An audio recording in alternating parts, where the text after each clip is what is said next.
Antes disso, eu gostaria de agradecer, né, ao pessoal ali da organização, né, ao Estevam, principalmente, né, por tomar a frente, né, nesse segundo evento, né, esse segundo curso de tradução literária, que eu parabenizo, né, ao Estevam, e que me fez o convite, então, enquanto Núcleo Quevedo, né, que ele também faz parte, né, e que eu coordeno aqui na UFSC, para que a gente fizesse, então, organizasse esse segundo curso de tradução literária, né, com um tema, assim, um pouquinho mais específico. Gostaria também de agradecer o pessoal que está no apoio, o pessoal dos bastidores, né, e que trabalha também pra caramba, que a gente sabe, né, a Manuela, o Lucas, a Claudiane e a Silvana. Bom, uma vez dito isso, e aqui vocês podem ver a logo, né, do Núcleo Quevedo, depois eu vou passar para vocês também o site. Bom, falando um pouquinho da produção, né, tudo está concentrado em um slide apenas, então vai ser rápido.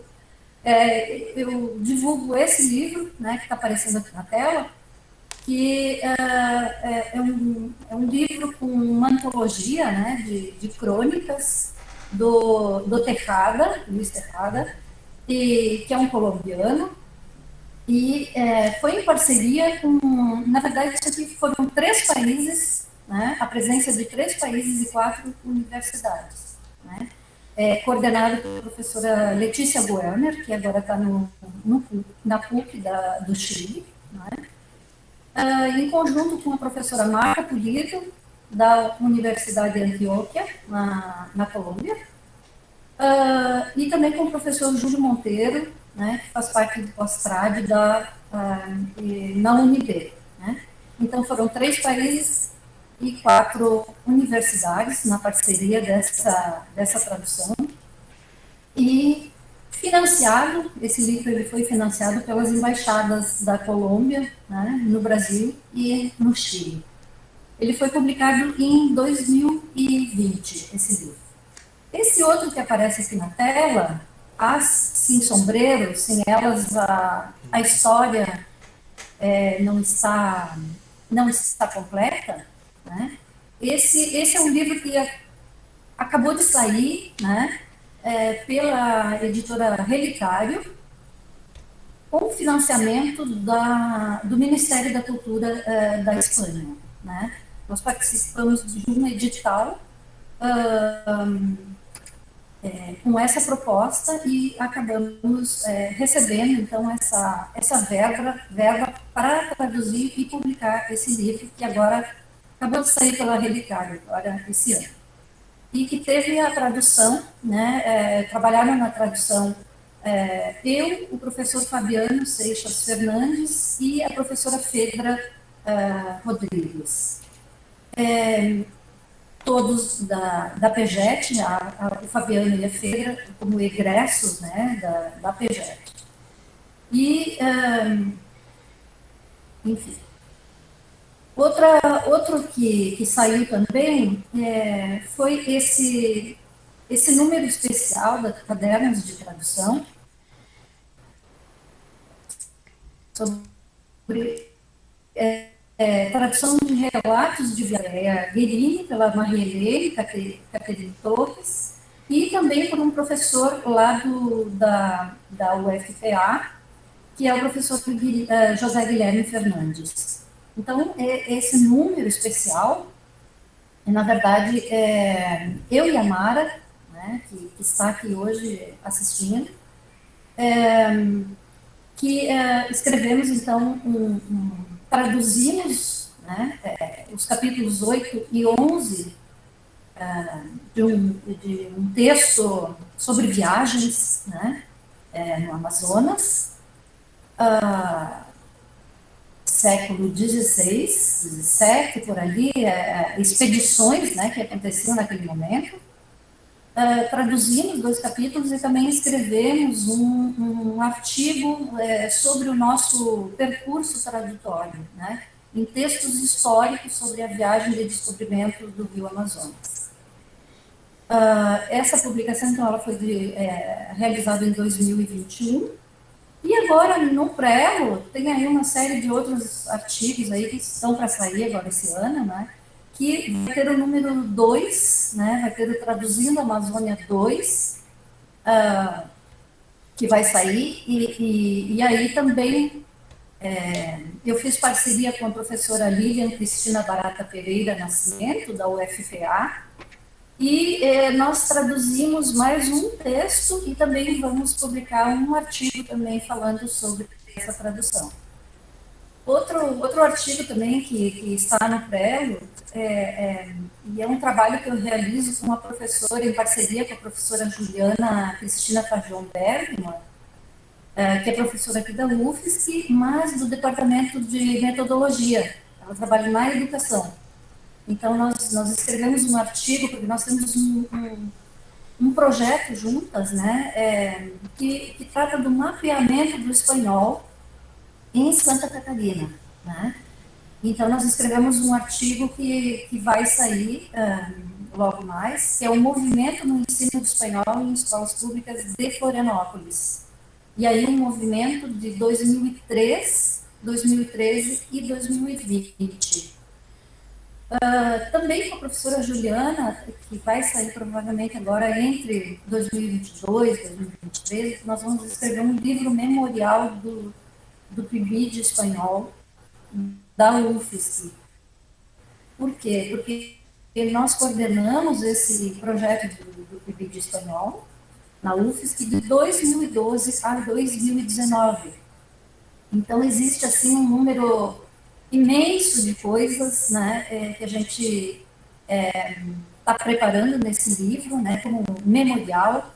Mais de 50 alunos de graduação passaram, né, por esse projeto enquanto nós estávamos coordenando esse projeto, e com uma produção assim muito vasta, né, uma produção em termos de banner, artigos, comunicação, capítulo de livro, enfim, que a gente quer colocar nesse memorial. Bom, basicamente é isso que eu tenho feito esse ano, além de trabalhar em projeto de pesquisa. Bom, uma vez dito isso, então, eu vou para o meu trabalho, que é a importância, né, da manutenção ou da tradução de antropônimos ficcionais em textos quevedianos. O que fazer? Né? E aí eu já deixo para vocês o link também do Núcleo Quevedo, né? Se vocês quiserem, enfim, entrar, verificar os projetos, o que a gente tem feito por ali. Bom, só uma coisa que eu gostaria de deixar claro aqui, na verdade, esse é um trabalho novo para mim, né?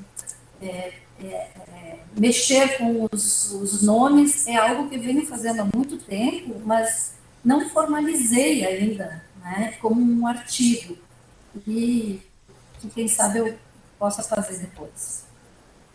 Com mais estudo, me aprofundar um pouquinho mais nisso e aí escrever, quem sabe um artigo sobre. Bom, então a tradução, a manutenção dos nomes de personagens literários fictícios, chamados antropônimos ficcionais, né, costuma promover discussões entre tradutores e estudiosos da tradução literária. Não há uma regra fixa em relação a isso. No entanto, é notória a existência de personagens que guardam em seus nomes uma forte carga semântica, significativa para a compreensão do texto, ou nomes que intencionalmente representam ou realçam alguma característica relacionada ao personagem. Sendo assim, é extremamente importante que a tradução leve tudo isso em conta, como é o caso de alguns personagens quevedianos fictícios que serão abordados nesta aula ou palestra. Bom, a pesquisa, então, ela foi amparada na antroponímia, que é a área da onomástica, né, que estuda os nomes próprios de pessoas.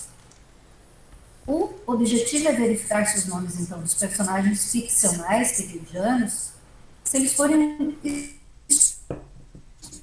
escolhidos ou não com base em seus significados, né, etimológicos, ou seja, se eles se relacionam com as características, com os comportamentos dos personagens e a sua implicação na tradução.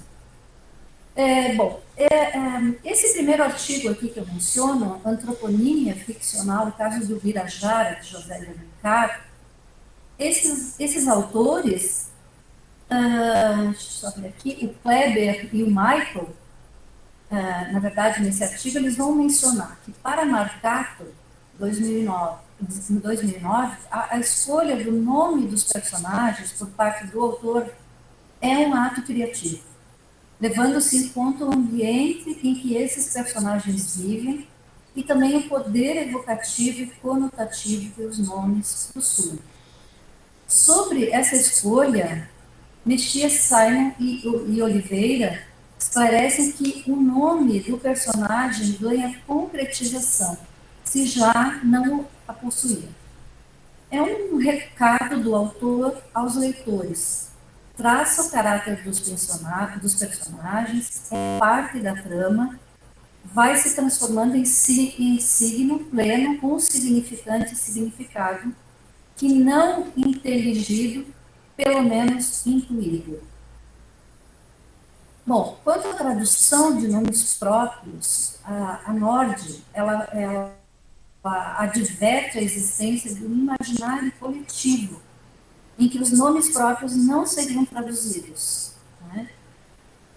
No entanto, segundo a autora, basta olhar os trabalhos que foram versados de uma língua para outra para que nos deparemos com várias estratégias, como a não tradução que conduz a uma pronúncia diferente na língua-alvo, a transcrição ou transliteração de alfabetos não latinos, a adaptação fonológica para a língua-alvo, a adaptação cultural, a substituição, dentre outras.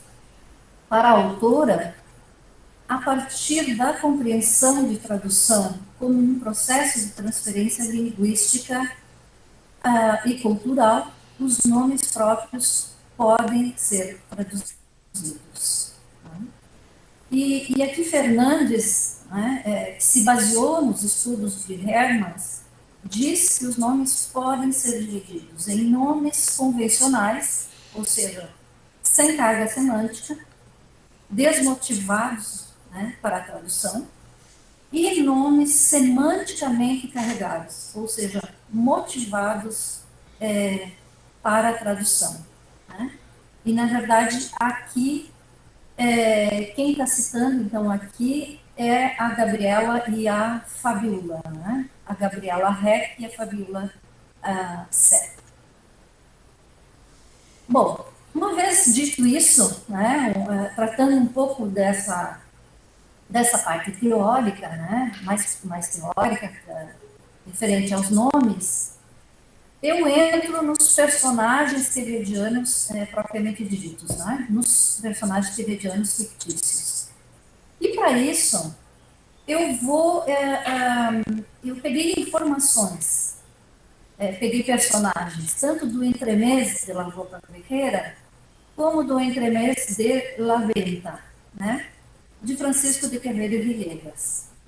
Esse autor, ele é um autor que está ali ele nasce no final do século XVI e depois XVII, ele é um contemporâneo aí de Cervantes, de Lope de Vega, entre outros, do período ali do século de Ouro, Caldeirão de la Barca, enfim.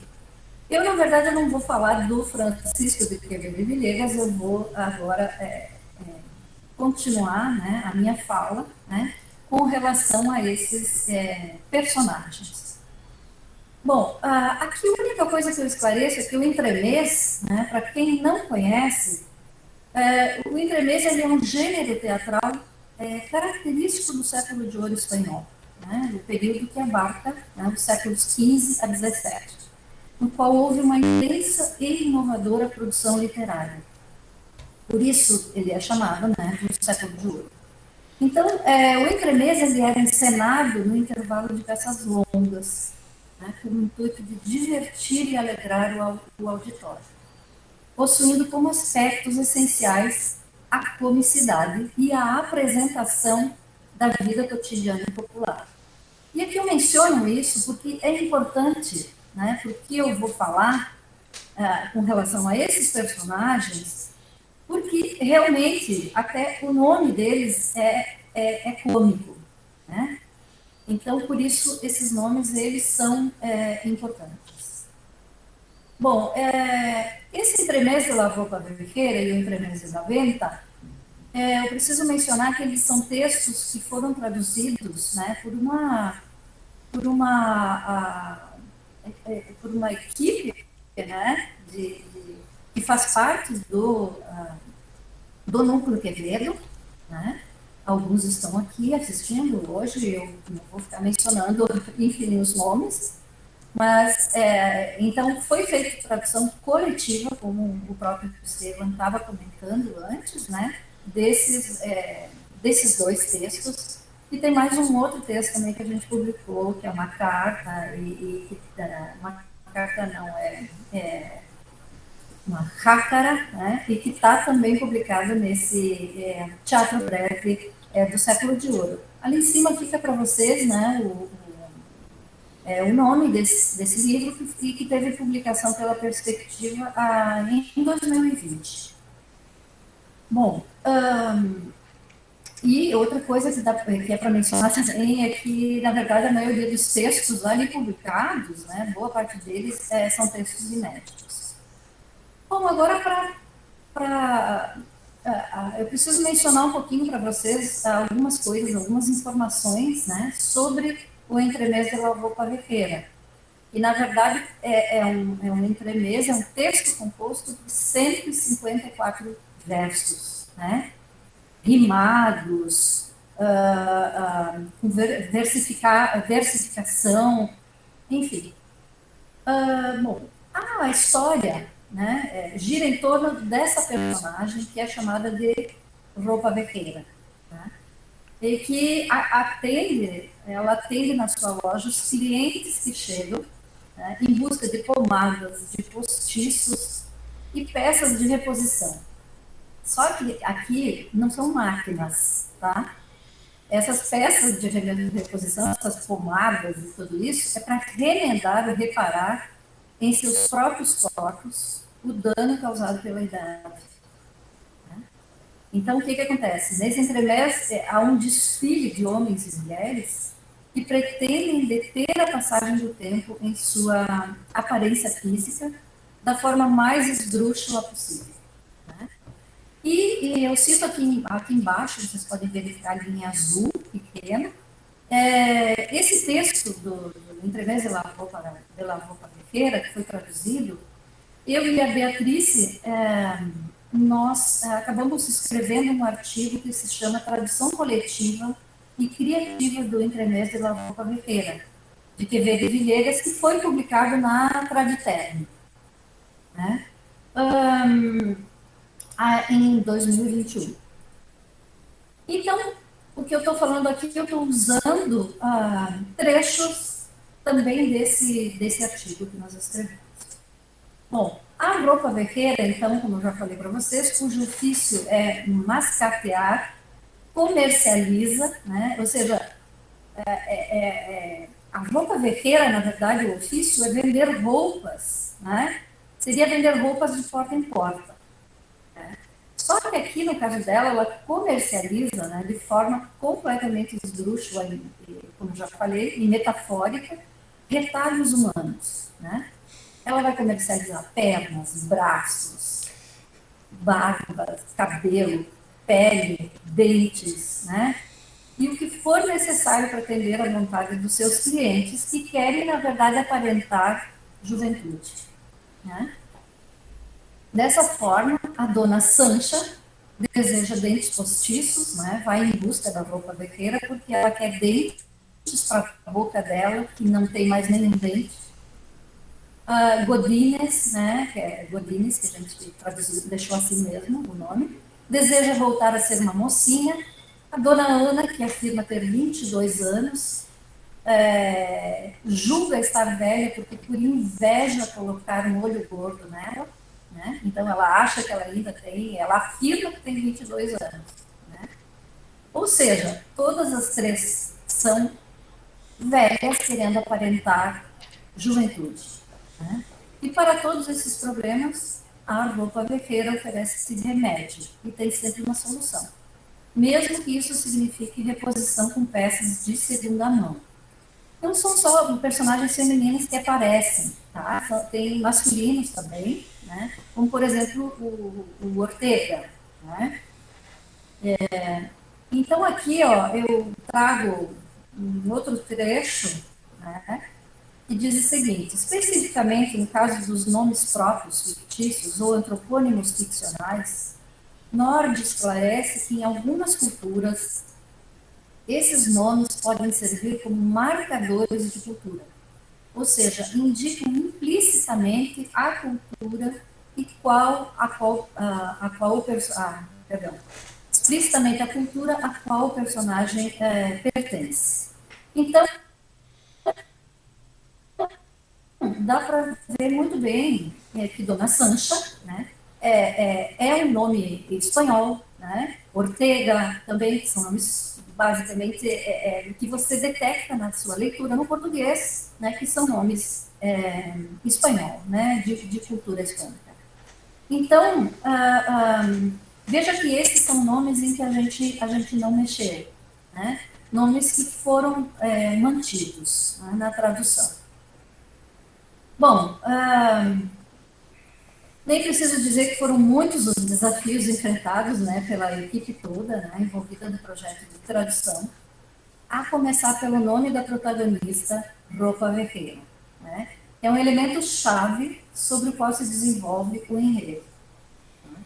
E aqui eu trago um texto do nosso artigo, né, que diz o seguinte: evidenciaram-se ressonâncias culturais em torno do termo roupa verreira e a condensação de significados que dele emerge.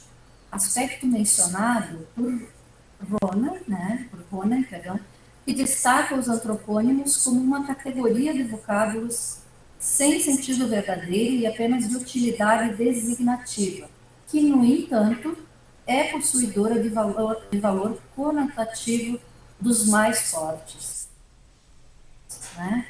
E que é o caso aqui. Então, vejam aqui nessa parte que está um pouco em amarelo, né? Do fundo amarelo, um novo tesouro lexicográfico da Real Academia, através do Dicionário de Autoridades, né, de 1737, ele já menciona num verbete roupa verreiro, né, o que seria. Então, e esse é o dicionário assim que a gente utiliza bastante, né, para buscar termos e que a gente às vezes não acha, né, nos dicionários atuais, ou às vezes acha, mas a gente precisa ir lá para o dicionário mais antigo, né, naquele contexto, né, porque às vezes as palavras elas mudam um pouquinho a sua acepção, né, o seu significado, com o tempo, né. Então ele diz: el tendero de roupas e vestidos viejos, né? Ou seja, a partir desse vendedor de roupas usadas, né, que é isso que ele é um vendedor de roupas usadas, que de fato encontrava na atividade um meio de sobrevivência no panorama de crises do século XVII espanhol. Quevedo acrescenta outros elementos, elaborando uma figura caricaturesca no intuito de provocar o riso, né? Ou seja, ela não vai vender roupas usadas, mas ela vai vender partes do corpo, né? Como se fossem objetos, né, a serem comercializados.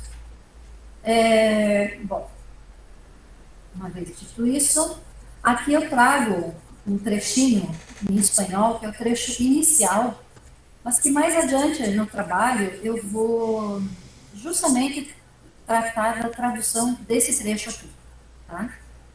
De como a gente trabalhou com esse trecho. E aqui ela diz, isso aqui é bem no início do entremês, né, é o momento em que ela, a roupa vaqueira, se apresenta, né, e ela vai dizer: soy calcetera, yo del mundo junto, pues los cuerpos son de punto, como calza de aguja. Cuando se suelta, en algunas barbas, puntos de canas, porque estén secretas, les echo de fustán unas toletas. Logo a gente vai ver como é que vai ficar esse trecho aqui. Um pouquinho mais adiante, nós vamos retomar esse trecho, em que ela se apresenta. Bom, o que acontece? Por sua fama, esse roupa vaqueiro, né, por sua fama de enganadores que eles tinham, né, acaba que vira um tema satírico, né, conforme afirma Arellano e Garcia Valdés na nota de rodapé 4, né, que foi justamente o texto-fonte, né, a edição que nós utilizamos para a tradução, né, que nós fizemos do Entremés de la Roupa Vaqueira. Porque, na verdade, é muito importante, quando você vai traduzir um texto, veja que há muitas edições, né, desse período, muitas. Então, assim, precisa-se fazer primeiro uma seleção, né, para escolher, enfim, esse, por exemplo, é um texto, né, que ele recebeu todo um tratamento em termos de notas, de rodapé, né? Então, por isso a gente usou, e principalmente, né, porque o Arellano, assim como a Garcia Valdés, né, o que acontece? Eles fazem parte, né, de um grupo, né, que estuda, que edita, né, as obras do Quevedo.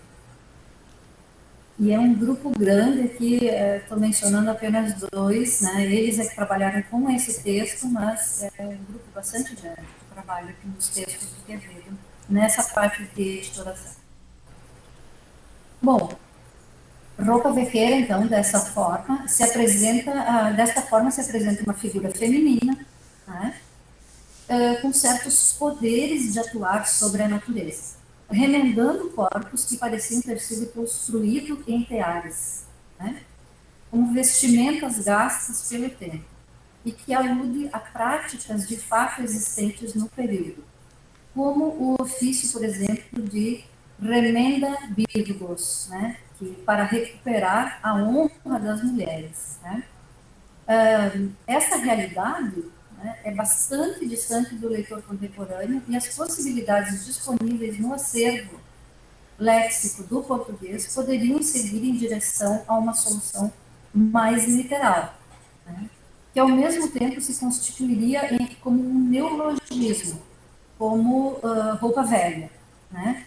Se vocês forem pegar roupa vaqueira, né, por exemplo, roupa velha, né, poderia ser, ou centrar-se em uma solução determinada pela negociação dos elementos.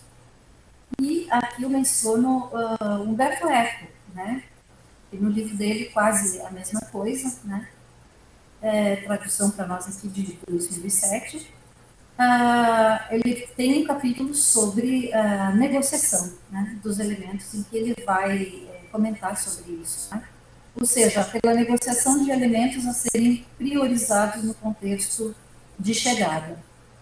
Então, lembrando a vocês que tudo isso que eu estou falando aqui, da roupa vaqueira, ele está publicado, né, nesse artigo que foi produzido por mim e pela Beatriz Citado. Bom, a pesquisa, então, após a pesquisa inicial, em que a gente levantou aí uma série de nomes, né? Por exemplo, roupa velha, né, serzideira, brechoseira, remendeira, costureira, farrapeira, né? A gente acabou assim fazendo uma lista de nomes, né? E através então a discussão em grupo, né? tivemos uma discussão em grupo a respeito disso, né, que levou bastante tempo. A gente não decidiu assim tão de cara, né. As opções, então, elas acabaram desses ali que eu falei, se restringindo a 4. Acabamos retirando roupa velha, né, porque o roupa velha ele não chega a guardar muitas das acepções que a gente que tem no termo que a gente precisaria guardar, né? Serzizeira, brechoseira, acabou sendo por nós o brechó hoje ele está muito em alta, né? Digamos que até é chique, né? O brechó, comprar roupas no brechó, existem brechó chiques, né? Então essa figura de brechoseira, de brechoseira, a gente achou também que ficaria um pouco moderno demais e que também perderia muitas das acepções, né? Bom, nós acabamos então nos restringindo a 4 termos: serzideira, costureira, farrapeira e remendeira, né? Bom, o fator decisivo na eleição final, né, e que nós acabamos usando remendeira, considerou, na verdade, a sonoridade do termo, aspecto que tem desdobramentos no desenvolvimento do entremestre como um todo, uma vez que parece haver uma predominância das aliterações entre as consoantes R e S, além de uma relativa proximidade com o termo de partida com relação à primeira sílaba. Não foram abandonadas, no entanto, as demais palavras, que passaram a estar presentes no corpo do texto, evitando a perda da riqueza lexical elaborada por Quevedo. Porque nessa escolha para remendeira, ela ganha algumas coisas, mas ela acaba perdendo outras acepções. Então, se por um lado a opção remendeira significou uma perda no que tange ao comércio de roupa usada e pode obscurecer alguns aspectos históricos relacionados à profissão exercida naquele contexto de crise da Espanha áurea, né, século de ouro, o que era compartilhado pelo espectador do período, que acessava imediatamente essa carga de informações, né. Por outro, privilegiou elementos da descrição dada pela própria personagem nos versos, aqueles versos que eu mencionei, trazendo à tona um pensamento que não se perdeu ao longo do tempo, relacionado à supremacia da aparência em detrimento da realidade e as estratégias humanas de impedir o passar dos anos, né? Ao afirmar-se, né, como ela faz, calceteira del mundo junto, e mencionar a calça de aguja como a vestimenta comparável ao corpo, né, a personagem é bastante específica e novamente deixa entrever seu contexto social através de uma profissão que caía em desuso no período, né? De acordo com o Autoridades de 1729, que vai falar, já mencionar esse desuso, né, desse termo. Bom, some-se a isso a possível alusão de Quevedo à gíria do período que designava calceteiro, né, aquele que colocava as correntes nos que eram encaminhados à prisão, de forma que, além de consertar o corpo, a roupa vequeira também o manteria atado, né, amarrado a determinadas concepções da época, que viam na beleza do corpo a beleza da alma. Né. Isso motivou uma solução, então, né, voltada para o contexto de chegada. Embora não insira a estranheza da alusão à calça de aguja, privilegia a prática da costura e do remendo, né? Porque veja que ela vai remendar, né? já não estão presentes no contexto brasileiro do século XXI, como esteve em períodos anteriores, e permitem manter uma metáfora compreensível pelo leitor espectador da atualidade. Desta forma, o delineamento do texto final passou por várias etapas, como ilustra a imagem a seguir. Bom, aqui então nós podemos ver as etapas da tradução. Naquela fala da remendeira, que eu mostrei lá atrás para vocês, né, quando ela descreve o seu ofício, né, quem é ela, o que, que ela faz. Então, vejam que essas palavras que eu destaco em vermelho são palavras assim que estão apresentando, né, uma ligação, uma rima, né, punto com punto, né, secretas com soletas. Então, um primeiro texto de chegada, né, que foi pensado por nós, acabou resultando no seguinte: sou remendeira do mundo atado, pois os corpos humanos são tricotados como calça de agulha. Quando se soltam em alguns fios, pontos de agulha para esconder remendos de função, passo a coser. Né? Veja que ela está descrevendo qual é o ofício dela. Né? Aqui nós mudamos algumas coisas para o texto de chegada 2, e acabou ficando da seguinte forma: sou costureira, veja que a gente mudou, né, o remendeira para costureira, porque já que o nome dela seria remendeira, então resgatamos o termo costureira e usamos o remendado logo abaixo. Sou costureira do mundo remendado, pois os corpos humanos são costurados com linha e agulha. Quando se soltam alguns dos fiapos, pontos cerzidos, né, ou seja, aquele ponto que é bem quase invisível, né, pontos cerzidos para que fiquem secretos, são meus remendos prediletos. Então, esse texto de chegada 2 foi o que a gente acabou usando. Veja que aqui eu estou só citando um trecho dele. Né? Eles são quase 140 versos, né? E que dá muita discussão, né? No decorrer de toda a tradução. Bom, então observa-se na etapa que antecedeu a versão final do texto a diferença entre as soluções encontradas e a adoção de estratégias criativas em torno dos vários níveis que compõem a informação estética, sejam eles semânticos, sintáticos e fônicos.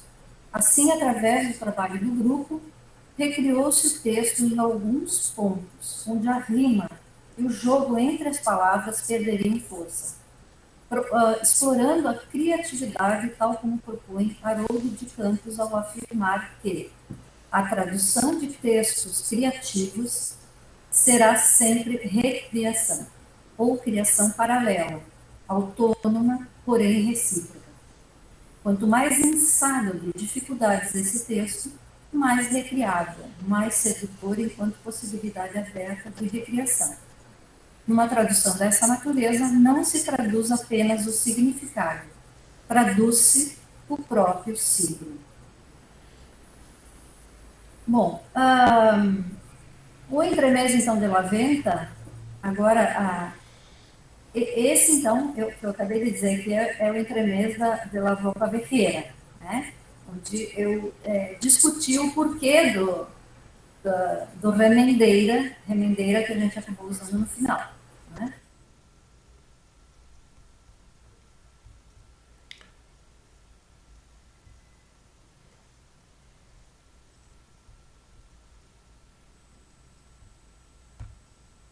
E um quadro das hospedarias espanholas do período.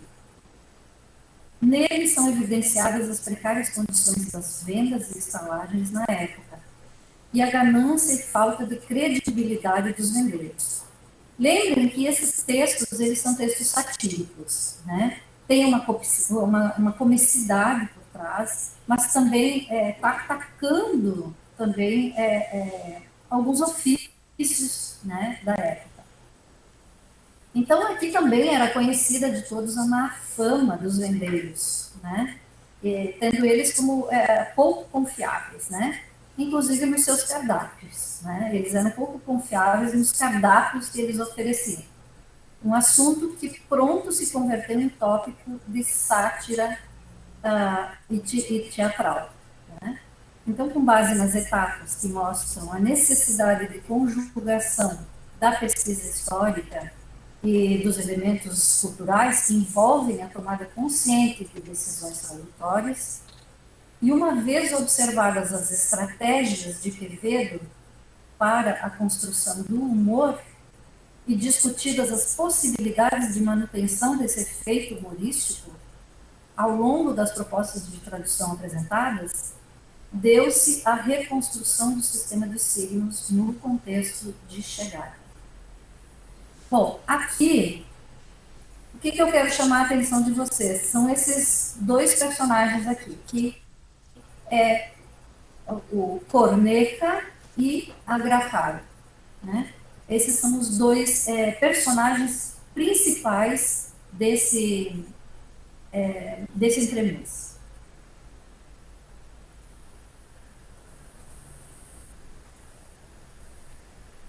Bom, aqui também, depois de pensarmos bastante, vermos uma série de sinônimos, né? Nós acabamos ficando com o corvo e com a gralha, né? Dando nome a esses dois personagens, traduzindo. Vimos a importância de traduzir esses nomes fictícios, esses nomes próprios, por eles guardarem neles uma bagagem, né, que precisaria ser resgatada no texto de chegada, né? Caso contrário, o leitor acaba perdendo, né, um bocado de informações. Então, vocês vejam que aqui, eu vou ler só no português, tá? Entra corvo, um velhote, né, com um rosário, e fora do palco a gralha canta. E aí o corvo já entra e diz, mas enfim, ele está terminando uma reza, né? E aí ele diz, mas livrai-nos do mal, Jesus, amém. E aí a gralha, né, que está lá fora, ela canta. É o corvo vendeiro, Deus me livre e guarde, que até o nome tem de agorenta ave. Que farão as caçarolas onde passam as corujas por galinhas de Angola? Então aqui, veja que ela já está, na verdade, questionando. Olha só, ela já está dizendo que o nome dele, né, que até o nome tem de agorenta ave, né? E aí ela já está questionando a comida, né? Que farão as caçarolas onde passam as corujas, ou seja, as corujas é que vão ser a carne daquela comida, mas na verdade eles vendem como se fossem galinhas, né? Então aqui eu não vou levar muito em conta o resto da tradução, porque aqui o que eu quero chamar a atenção é para o corvo e para a gralha. Então o que acontece? A gralha, que é a grajal, moça de la venta, né? A gralha, todo mundo sabe que é uma ave, né, que graça, né, e que também, fulana é uma gralha. A gente já vai que é uma pessoa que fala demais, né? E aqui também, lembra também, na sua voz, lembra o grasnar, né? É uma pessoa também que grita muito, né? E aqui, como vocês já podem ver, veja que ela é uma funcionária dele, ela trabalha nessa venda, né? Só que vocês vão ver que ela é uma pessoa atrevida, né? Ela é insolente, ela é ousada, né? porque ela, na fala dela, aparece todas as coisas que são feitas por trás, né, amando dele, que é o dono, né, dessa venda, dessa hospedaria. Né? Então, o corvo, veja que o próprio texto aqui já diz que até o nome tem de agourenta ave. Né? Então, veja que fica muito difícil se a gente mantém esses nomes como eles estão, corneta e gracal, se o leitor não for procurar pelo significado deles, esse leitor não vai saber, né? Que na verdade são duas aves. E aqui é importante essas duas aves, o corvo o corvo, perdão, o corvo e a gralha. É importante essas duas aves, né? Por quê? Porque a comida também vai ter uma série de aves, né? Então, e esse significado que por detrás desses nomes guardam, né? Dessa mulher que fala demais, e que no texto o tempo todo ela vai estar falando demais e ele vai estar chamando a atenção dela, né? Então veja que o corvo aqui, né, ave de mau agouro, né, na antiga Roma, a predição dos bons ou maus acontecimentos era feita através da leitura do voo ou canto das aves. Né? Os pássaros mais usados para isso eram a águia, a coruja, o corvo e a gralha. Né? E ainda hoje perdura popularmente, né, a conexão funesta com qualquer dessas aves. Aqui também eu só vou ler no português para vocês perceberem como é importante que esses nomes sejam traduzidos. O corvo, então, ele vai dizer: olha o tom que ela grasa. E aí ela vai entrar, né, cantando. Quem temer os ratos, venha a esta casa, onde o vendeiro que os visa, ou seja, também os caça. Né? O vendeiro que cozinha, né, também caça eles. Né? Show daqui, show dali, show de lá. Que na venda está, que na venda está. Então, aqui ela está cantando, né, uma cançãozinha. E aí ele vai dizer para ela: para o diabo que lhe carregue, cantora, já que, já que pose de cantora leva, é bom o vilancico que me louva? E aí ela vai responder, como se fosse uma intelectual, capítulo segundo, porque já que ele falou do vilancico, né? Capítulo segundo em que se trata de como se responde nessa venda. E aí ele vai ironizar com ela, posa de cronista, né? Ele vai dizer para ela. E aí ela vai dizer: não se ofenda. E aí ela canta: dizem, senhor vendeiro, responde o gato. E ao dizer lixou, lá se vai meu amo. E aí ele responde: cruz credo, que coisa mais estranha. Para mim isso não quer dizer nada. E aí ele já muda de assunto: já arrumou as camas? Jogou na panela que você já sabe? Então veja que ele não nomeia, né? Jogou na panela que você já sabe, ou seja, algum bicho, alguma ave que não tinha nada a ver com o nome que eles estavam dando. Né? Ou seja, o famoso vende gato como se fosse leve, né? Vender gato por leve. E aí ela vai responder: e mal sabe aquele que o come. E aí ele vai responder: não lhe perguntei nada, vá limpar e regar. E aqui é importante esse regar, né? Olha o que ela responde: já entendi o recado. Você está sempre mandando regar o vinho e os bolsos ir limpando. Quando ele fala regar, está falando que é para regar o vinho. Por quê? Porque nessa época, o vinho também era batizado. Né? Se botava água no vinho. Né? Então, aí quando ele está dizendo vai limpar e regar, ele está dizendo, né, para ela, vai lá pegar o vinho, completar e botar água nele, né, para fazer essa mistura. Né? E os bolsos ir limpando, porque quando ela vai limpar os quartos, se ela acha alguma coisa, ela já rouba. Né?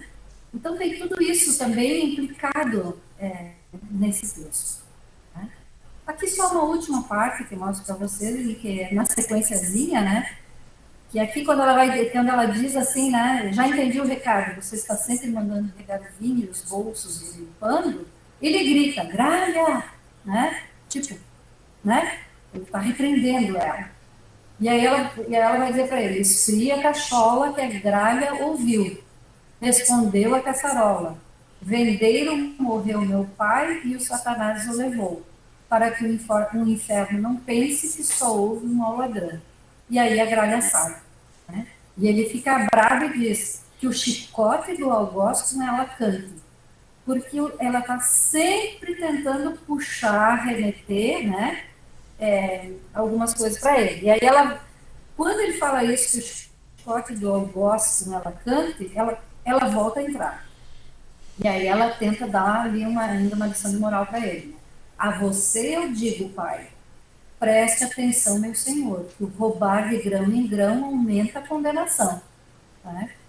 Então veja que essa gralha, né, essa personagem que ajuda o vendeiro com seus truques, atua, né, em seus comentários irônicos como juiz moral. Ela está o tempo todo, ela obedece, ela faz o que ele manda, mas ela está sempre dizendo que ela está muito ciente de tudo que ele faz. Né?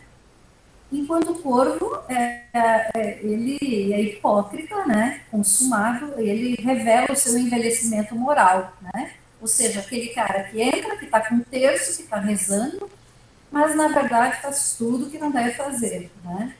Rouba pra caramba na venda dele. Então, ou seja, estes são nomes que guardam, né, uma forte carga semântica.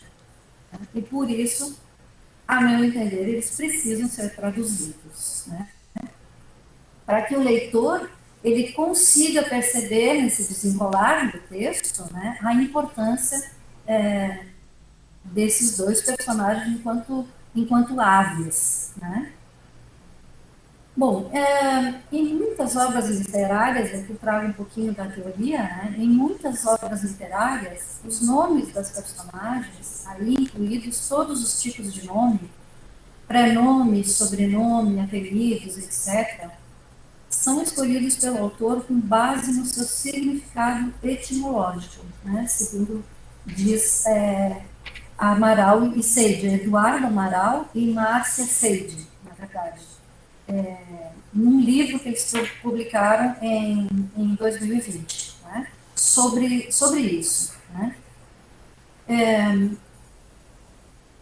Até para o motivo pelo qual a análise etimológica desses nomes revela informações importantes para a caracterização das personagens e, às vezes, até para o desvendamento do desenvolvimento do enredo, né, como foi o caso ali que a gente acabou de ver. Nesses usos etimológicos, se o leitor conhece a etimologia dos nomes, algo lhe é revelado sobre as características da personagem. Inclusive quando o significado etimológico vai de encontro às características da personagem. Né? Então, vejam que foi o caso ali do corvo e da gralha. Né? Aqui ainda mencionando Amaral e Seide, através da Maria Nunes de Lima Câmara, que vai dizer o seguinte: o nome próprio passa, então, a ser mais um ponto observado pelo leitor, cabendo a este perceber e decodificar as diversas intenções possíveis, de modo a processar de forma adequada as informações nele contidas. Né? Que também é o caso do João Pavefeira. Bom, eu ainda tenho aqui alguns minutinhos para terminar a minha fala, e aqui é bem rápido mesmo, né? Eu só vou mostrar para vocês como se processa também essa comicidade de alguns personagens dos Sueños, né? Da obra Sueños, que é uma obra escrita são vários textos, 5 textos, né? Que são escritos entre 1605 e 1621, e como é que ficou a tradução para o português, inglês e francês de alguns personagens. Mas aí eu vou direto, né, aos personagens, aqui sem mencionar o contexto, né, só para vocês perceberem, enfim, a importância desses nomes dentro desses textos. Aqui nós temos dois nomes bem compridos, né? Cotiterrite e Trochemoche, né? A tradução do português da Lilian Schwartz, de 2006, para essa tradução dos Swains, ela vai preservar as duas palavras no original sem traduzir. Né? Cotiterrite, igualzinho, e Trochimoche, né? Que é uma variação que aparece em algumas edições. A tradução para o inglês do Hutzer, ela vai usar algo parecido como tem as coisas prontas para já. Né? E para a segunda, ele vai empregar algo que significa precipitadamente, desordenadamente, atabalhoadamente. Né?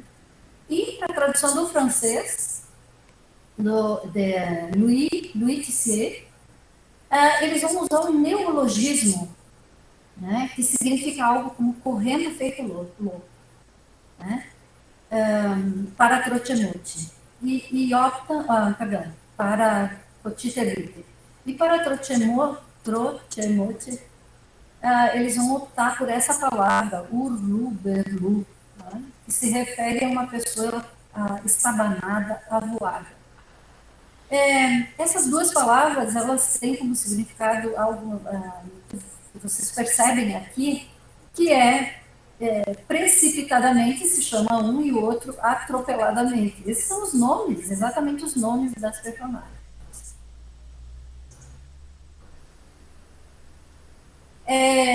Eu, no meu caso, eu traduziria, né? Porque no texto vai ter a descrição desse Cotiterrite, né? E que vai dar bem no nome dele, né? Que é fazer tudo precipitadamente, vai ter essa descrição. E no outro também, que é atropeladamente. Quintanhona, aqui é um outro nome, é uma imagem satírica de uma pessoa, é um personagem, tá? É uma imagem super satírica dela, né, nesse texto, que representa uma pessoa extremamente velha. Extremamente mesmo, né? Como se tivesse mais de 500 anos. Quevedo, então, ele vai intensificar na sátira, descrevendo essa mulher como uma velha bastante repugnante.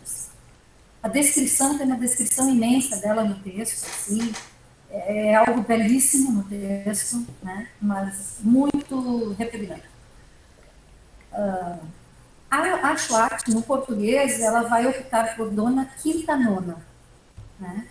Então, interpretem vocês, né, o que vocês entenderiam, de repente, por Quintanona. Né? No inglês, ele vai chamar ela de Duena, né, Duena Quintanona. E no francês, nós vamos ter algo ali parecido como Dona Consagrada, Dona Canônica, algo assim. Esse nome, os nomes que eu pensei para esse texto foram algo, mas que ainda não foi decidido, algo como centenária, vivedora, longeva, ou até macróbia. Mas macróbia daí eu acho que já perderia talvez um pouquinho, sei lá. Longeva, centenária, vivedora também me parece algo interessante, né? Ou centenária, enfim. São opções, né? E aqui temos ainda o Tisgarravis, né? Tisgarravis, que é um indivíduo que se mete onde não é chamado. Né? É o mequetrefe, o biltro, o patife. Né? O que acontece? A Schwartz, na tradução para o português, ela deixa a palavra igual sem traduzir. O Ulsen, para o inglês, ele vai chamar desse nome que está ali, que significa xereta, desbilhoteiro, intrometido, né? E Louis Tissier, que é a tradução para o francês, né? Ele vai usar, ele vai manter o Tisgarravis e vai colocar antes um futriquet, né? Perdão, eu não sei o francês, tá? Então, que significa homenzinho insignificante de quem não se faz caso. Né? Então, vejam que são nomes que guardam, né, enfim, significados. E aqui, para fechar, né, a minha lista de exemplos, né, de nomes próprios fictícios, nós vamos ter o Mata-las callando, Mata-las hablando e Ressuscita-las callando, né? Que em português esse trecho ele não aparece, né? No Louis Tissier também em francês esse trecho não aparece. O que pode acontecer que seja a edição que eles usaram, né? Porque existem edições assim que às vezes omitem alguns trechos. E no inglês vão ser traduções quase literais do espanhol, né? Que é mate e fique de boca fechada, mais ou menos, mate e solte o verbo, ou ressuscite-os e fique de boca fechada, né? O que seria mais ou menos ali também algo bem literal seria mata calando, mata falando, ressuscita calando, né? É uma pena não poder trazer realmente os trechos, mas é só para vocês darem uma olhada na importância, né, desses nomes. Ainda nesse texto da REC, esse é o último slide, né, que eu apresento para vocês, só para fechar, né? A Gabriela Reck e a Fabiola Selpels, elas vão citar o Fernandes, 2006, e o Fernandes ele vai falar de 10 procedimentos para a tradução de nomes ficcionais, né? E entre eles eu selecionei um que eu acho que se aplica, né, a tudo isso que a gente viu, que seria uma das possibilidades que ele dá é a recriação. Né? Consiste na recriação de um nome inventado no texto-fonte, no texto-alvo. Né? Ou seja, você vai recriar esse nome, né, com o objetivo de reproduzir efeitos parecidos do referente recém-criado na cultura-alvo. Né? E eu deixo essa citação aqui porque, por tudo que eu apresentei aqui, mostra para vocês, né, essa tendência, né, que eu acredito que precisa ter nesses textos, né, de certa forma, principalmente esses em que ele criou, que ele juntou, que ele, enfim, ele dá nomes ficcionais assim, muitas vezes assim, que chamam muita atenção e que se o leitor também não tiver uma ideia desse nome criado através dessas junções, eu acredito que o leitor acaba perdendo muito desse texto. Aqui eu deixo para vocês, então, as referências, né, bibliográficas que eu usei aqui para esse texto, né, e muitíssimo obrigada, né,